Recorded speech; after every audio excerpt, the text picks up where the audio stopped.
আসসালামু আলাইকুম। Hello everyone, কেমন আছেন সবাই? আলহামদুলিল্লাহ, আমিও ভালো আছি। জান্নাত ব্লগ থেকে আবার একটি রান্নার ভিডিও নিয়ে হাজির হয়েছি। আজকে আমি একদম গ্রামীণ পদ্ধতিতে একটা রান্না করে দেখাবো, আমার নানির হাতের রান্না। আসলে গ্রামীণ রান্নাগুলো হারিয়ে যাচ্ছে দিন দিন।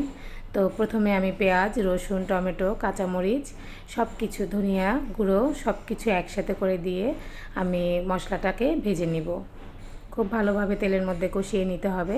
দেখেন আমি একে একে সব কিছু মশলা দিয়েছি, কিন্তু আগেকার দিনে নানি দাদিরা কিন্তু এরকম মশলা খেত না, টমেটো খুব একটা দিত না, শুধু পেঁয়াজের মধ্যে মশলাগুলো দিয়ে হলুদ মরিচ দিয়ে ভেজে কষিয়ে খুব সুন্দর করে রান্না করতো। তো দেখেন আমি দু রকমের মাছ দিয়ে দিয়েছি, শিং মাছ আর রুই মাছ একসাথে মিলিয়ে ছোট ছোট কিউব করে কেটে আমি মিশিয়ে নিয়েছি। খুব ভালোভাবে ভেজে নেবেন। তো যাই বলতে চেয়েছিলাম, তো আমার নানু দেখতাম সব সময় পেঁয়াজ দিয়ে, কাঁচামরিচ, পেঁয়াজ আর ধনে পাতা দিয়ে খুব সুন্দর করে কষিয়ে তরকারি রান্না করতো। তো আমার নানু আমাকে বলতো যে যত তরকারি কষাবি তত তরকারির টেস্ট বাড়বে। তা আমি আমার নানির হাতে রান্না পেয়েছি, তা আমি আমার নানির মতো করে রান্না করার ট্রাই করি। আমার নানি আমাকে ভীষণ ভালোবাসতো। আল্লাহ আমার নানিকে জান্নাতবাসী করুক। আমার নানি মারা গিয়েছেন, গত 2 বছর হচ্ছে আমি আমার নানিকে হারিয়েছি। এই রান্নাটা আমার নানি করতো, খুবই টেস্টি একটা রান্না। আমার অনুরোধ থাকবে এই রান্নাটা করবেন। আমরা আসলে গ্রামীণ রান্নাগুলো হারিয়ে ফেলছি। তা আমি এখানে জিরা ধনিয়া দিয়েছি, টমেটো অ্যাড করেছি, বাট আমার নানি করতো না। গ্রামের মানুষ তখনকার দিনে এইসব রান্না খুব সাধারণভাবে করতো।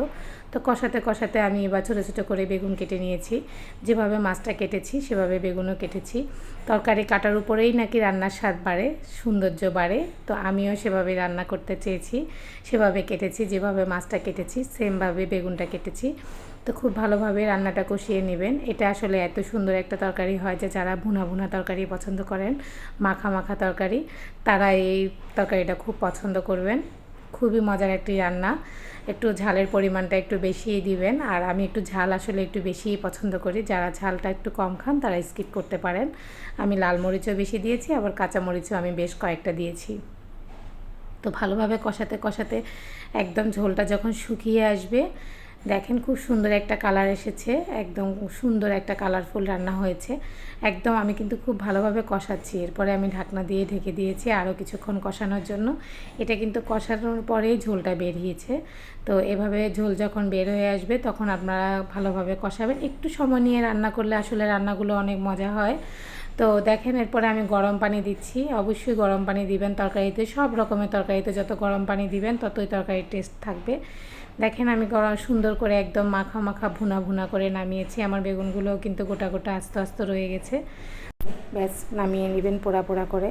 আর আমার ভিডিওটি যদি ভালো লেগে থাকে লাইক কমেন্ট শেয়ার করে দিবেন। ধন্যবাদ।